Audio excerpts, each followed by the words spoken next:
نحمده ونصلي على رسوله الكريم اما بعد.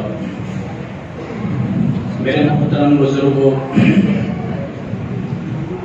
آج کے عنوان میں قرآن کی چند صورتوں کے اندر اللہ تعالیٰ نے جنت کے تخت کا جو تذکرہ فرمایا ہے، اس کا مختصر عنوان ہے. سورہ طور کے اندر اللہ نے فرمایا علی سرر مصفوفہ وزوجناہم بحور عین. پھر اللہ نے سورہ واقعہ کے اندر فرمایا علی سرر موضونہ متکئین علیہا متقابلین. پھر اللہ نے سورہ غاشیہ کے اندر فرمایا علی سرر مرفوعہ. ایک جگہ پر ہے وفرش مرفوعہ. قرآن میں اللہ نے الگ الگ قسم کے الفاظ جنت کے تخت کے حق میں فرمائے ہیں. ایک تو تخت تھا جس کا تذکرہ پوری دنیا کے اندر تھا، جس پر یزدجرت یا یزدگرت بیٹھا کرتا تھا. 80 من سونے سے بنا ہوا اس کا تخت پر تاج تھا. اتنا بڑا جھومر تھا اوپر لٹکتا ہوا. صحابہ اکرام نے جب کسرا فتح کیا، ایران کی اینٹ سے اینٹ بجا دی، اور اللہ کے حبیب کے فرمان کے مطابق کیسر و کسرا دنیا سے برباد ہو گئے، ہلاک ہو گئے.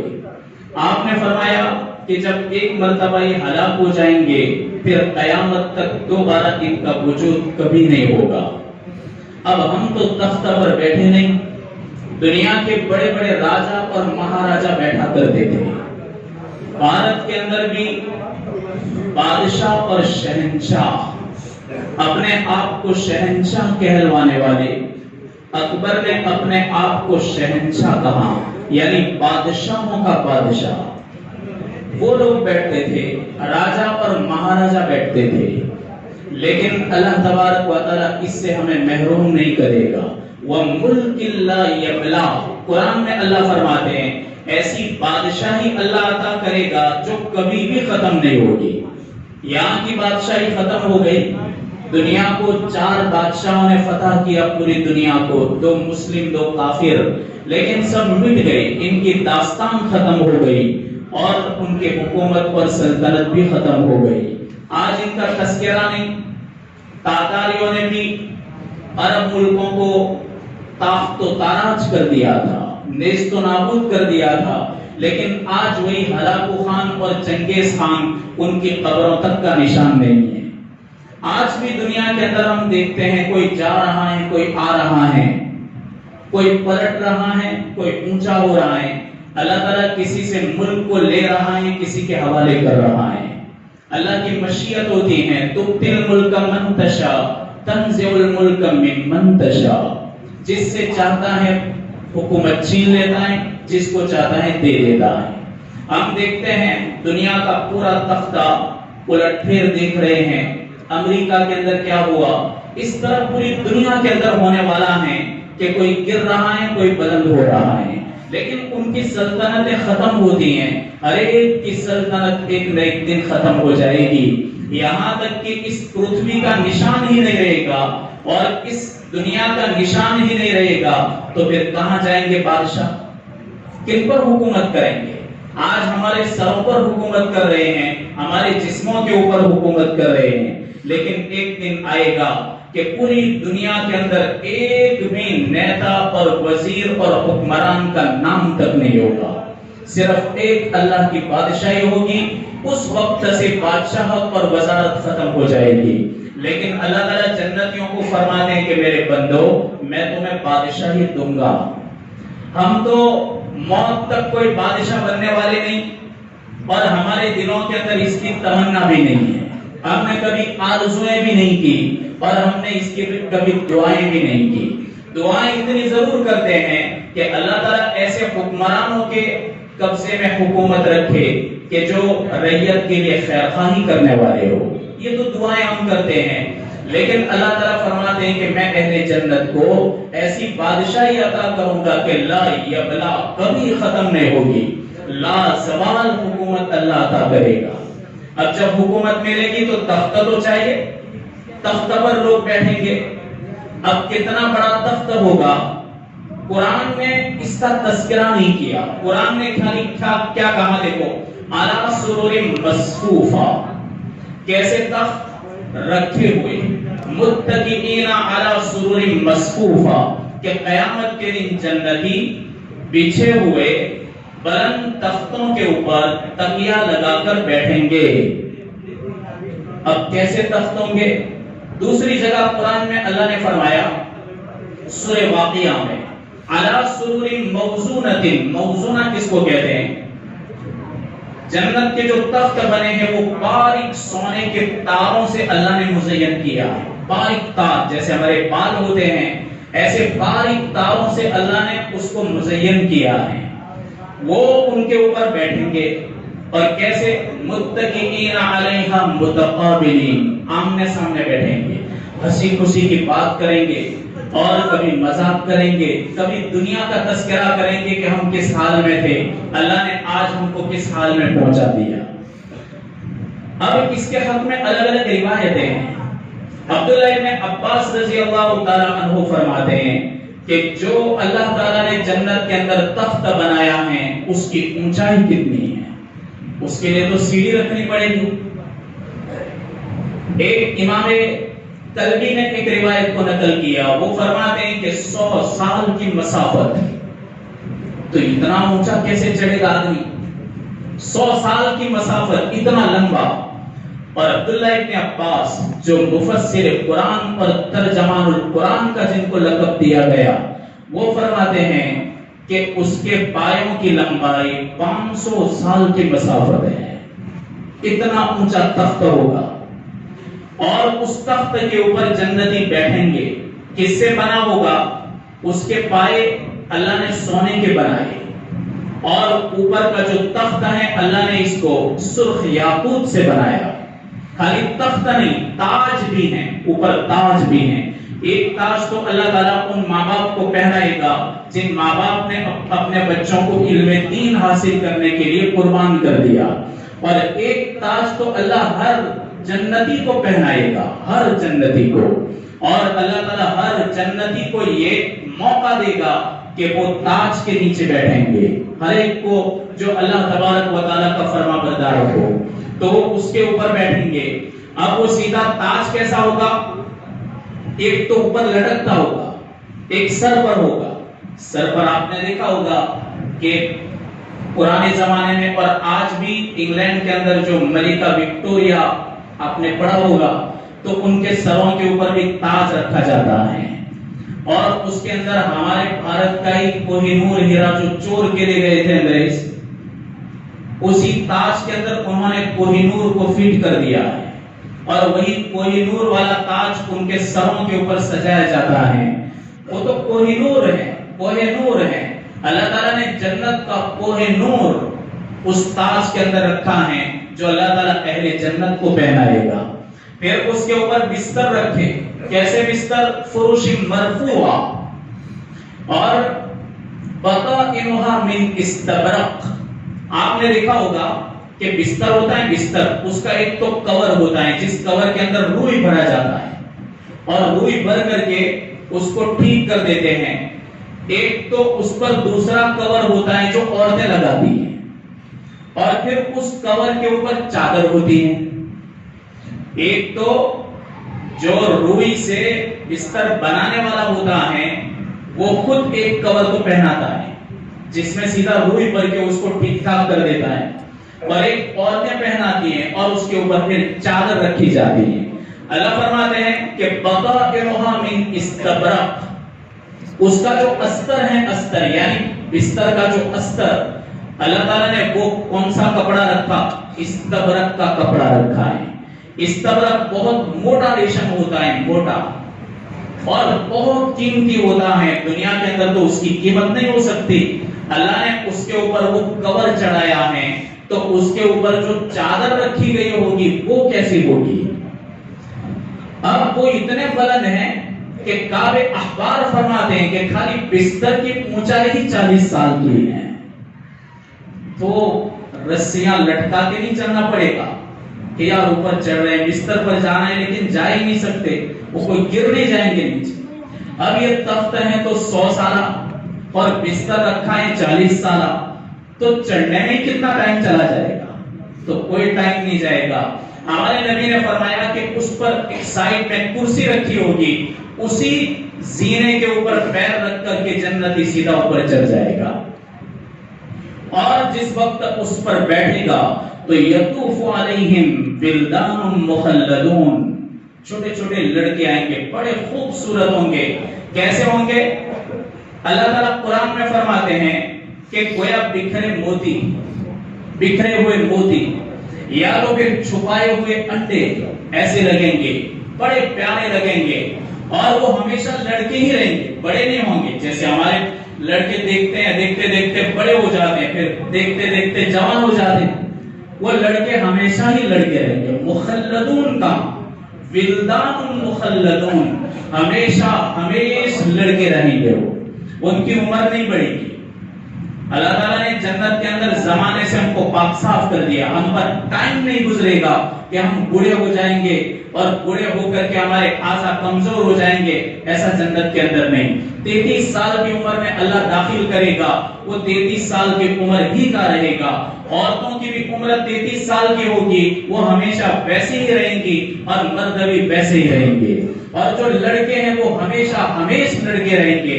یطوف علیہم غلمان اور ولدان، دو قسم کے الفاظ ہیں قرآن کے اندر۔ وہ چھوٹے چھوٹے لڑکے آئیں گے، بڑے خوبصورت پیالے لے کر آئیں گے اور جنتی کے سامنے پیش کریں گے۔ ایسی بادشاہی جس کا تصور کسی کے دل دماغ کے اندر نہیں آیا، ایسی بادشاہی اللہ ہر جنتی کو عطا کرے گا۔ جو جنت میں جانے والا ہوتا ہے، اللہ تعالیٰ دنیا میں اس سے جنت والوں جیسے ہی اعمال کرواتا ہے۔ حدیث کے اندر اللہ کے نبی نے فرمایا کہ جس کی تقدیر کے اندر جنت کا فیصلہ ہوتا ہے، وہ موت تک جنتیوں جیسے عمل کرتا ہے، اور جس کی تقدیر کے اندر جہنم کا فیصلہ ہوتا ہے، وہ موت تک گناہ کبیرہ میں ملوث رہتا ہے، اور وہ جہنمیوں جیسے کام کرتا رہتا ہے۔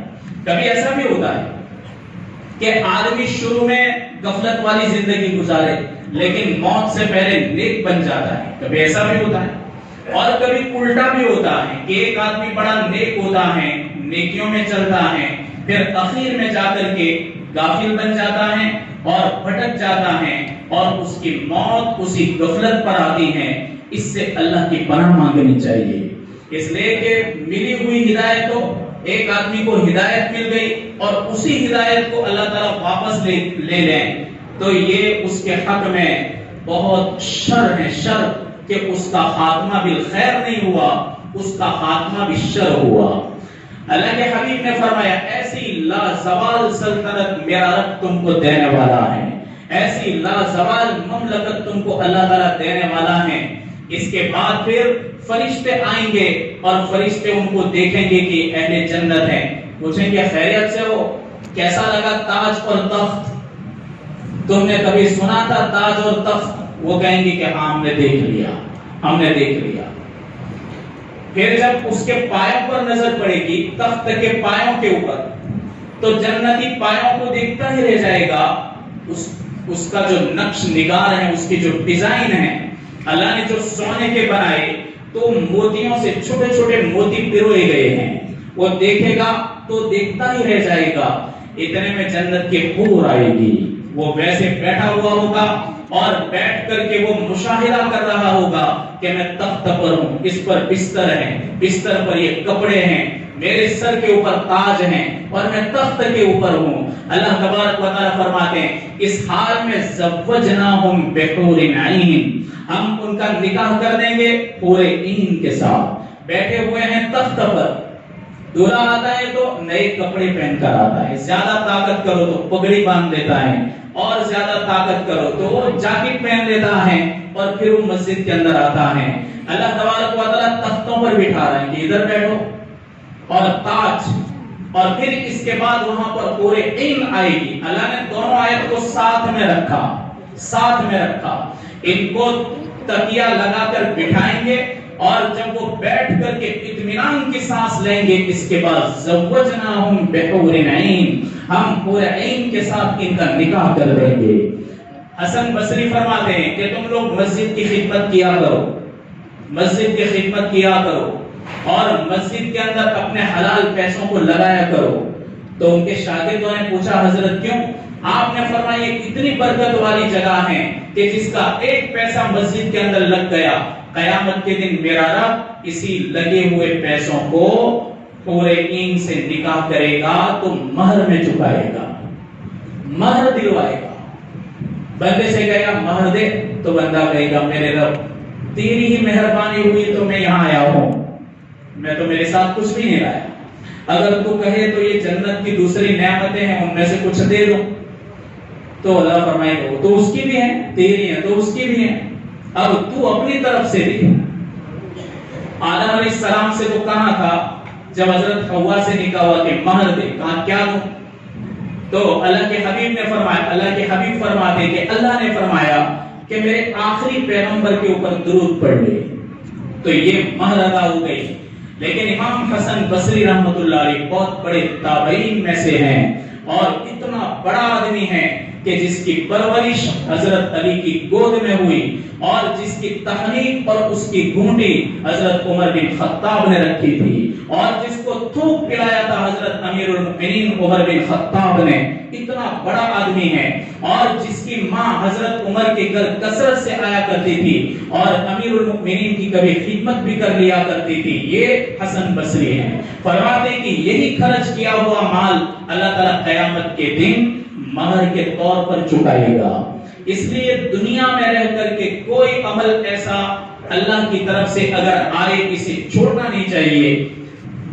ہر ایک کو اللہ تعالیٰ موقع دیتا ہے، ہر عمل کا موقع ہوتا ہے۔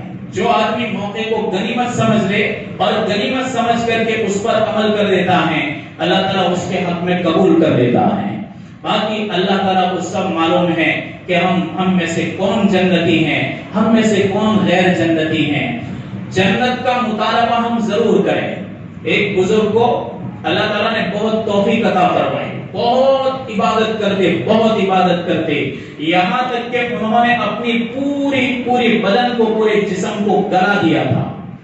جب اللہ کے حضور میں آئے تو اللہ نے فرمایا کہ میرے بندے بہت تھک کر آیا۔ کہاں بہت تھک کر آیا؟ کہاں دیکھ کہ جنت یہ تیری ہے۔ پھر ان کو خوشی نہیں لگی۔ پھر کہاں دیکھ کہ جنت کی باغ و بہار، پھر بھی خوشی نہیں لگی۔ پھر کہاں دیکھ کہ پورے ہیں، کوئی خوشی نہیں لگی۔ اللہ نے فرمایا کہ میرے بندے کیا تو ناراض ہے؟ کیوں تو دیکھتا نہیں؟ تو بندے نے کیا کہا کہ میری عبادت اور میری محنت کیا یہی درختوں اور پیڑوں اور عورتوں اور ان کے لیے تھی؟ میں نے تو کبھی اس کا سوال ہی نہیں کیا تھا۔ میں نے اپنے ہاتھ جب کبھی بھی اٹھائے تو تیرے دربار میں کبھی میں نے یہ نہیں کہا کہ مجھے جنت عطا کر دے۔ اگر میرے اعمال کے بدلے میں مجھے چیزیں مل رہی ہیں، خالی چیزیں جنت کی، تو میں نے میری زندگی کو برباد کر دیا، کوئی مطلب نہیں رہا۔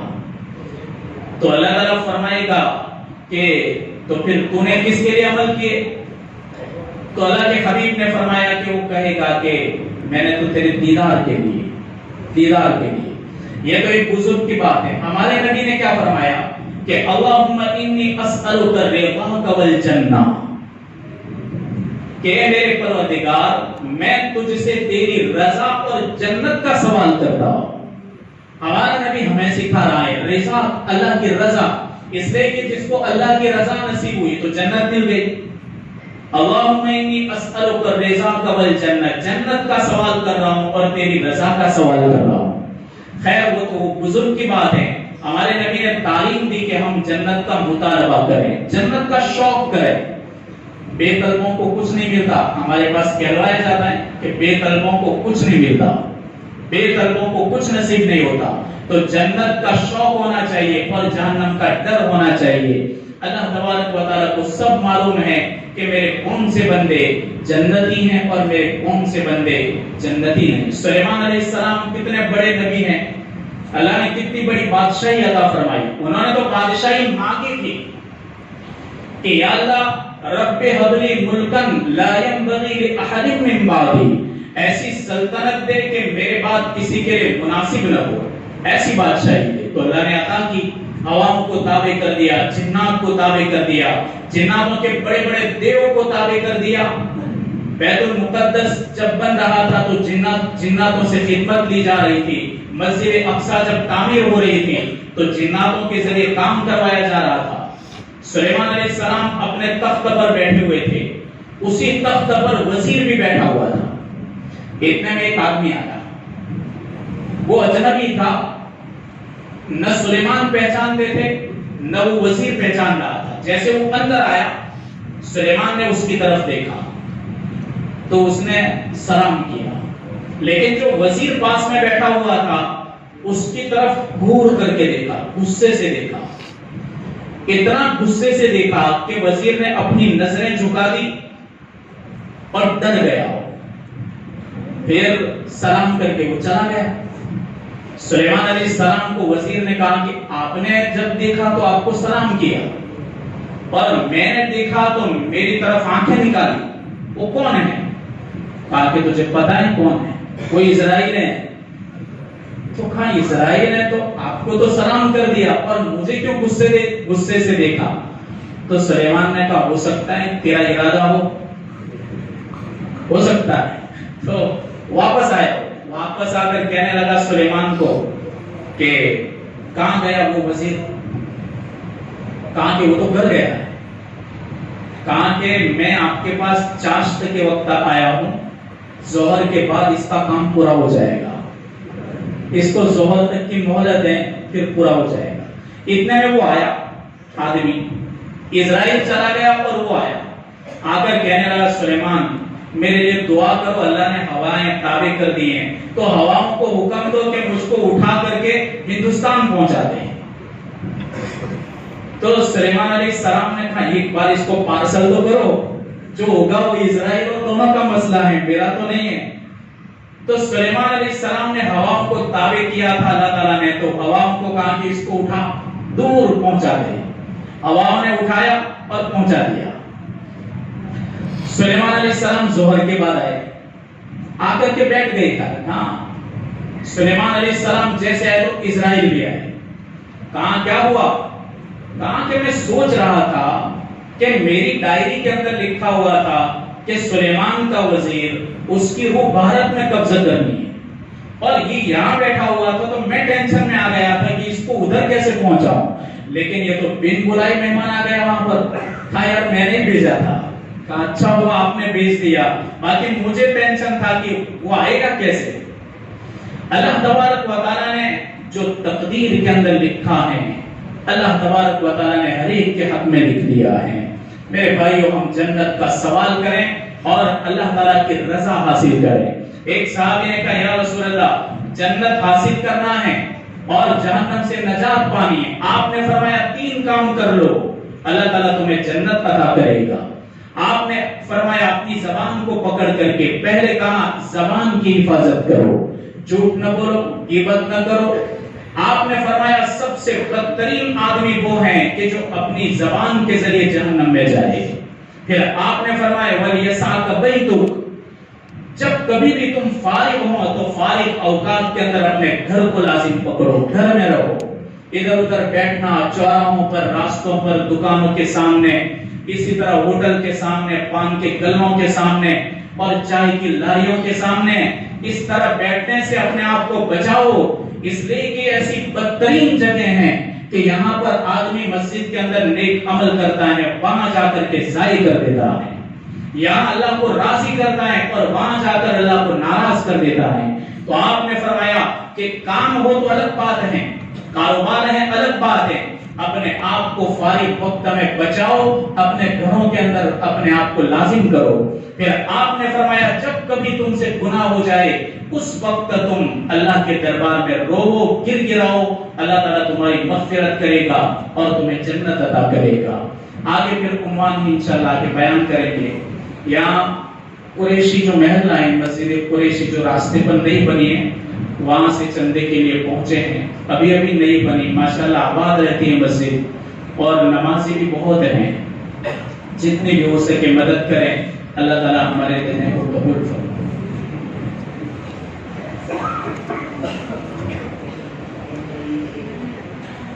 یا حی یا قیوم برحمتک نستغیث اصلح لنا شأننا كله ولا تكلنا إلى أنفسنا طرفة ولا أقل من ذلك. اللهم أرنا الحق حقا وارزقنا اتباعه وأرنا الباطل باطلا وارزقنا اجتنابه يا أرحم الراحمين. اللهم إنا نسألك رضاك والجنة ونعوذ بك من سخطك وغضبك من النار يا عزيز يا غفار.